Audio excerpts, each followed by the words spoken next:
අනිකංකාරී නාට්‍යයේ අවසානයත් එක්කම ඔන්න තවත් චිත්‍රපටයකට අතගසන්න සිද්ධ වුණා.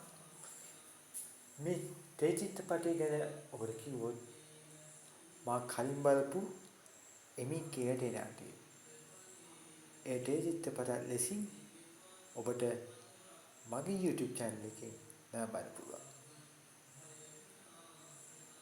එමින්ම ඒක ස්වාධීන රූපවාහිනිය ඔස්සේ විකාශය වෙනවා.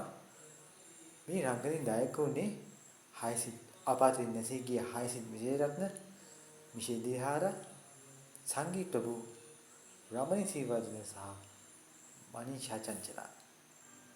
ඒ විතරක් නෙවෙයි ළමා නළුනියන් සියල්ල රංගනයෙන් දායක වන මේ විකාශය වෙච්ච එමීට නාට්‍ය චිත්‍රපට දෙසින් එළඹෙන සතියේ ඉඳලා බලන්න කියලා මම ඔබට ආරාධනා කරනවා.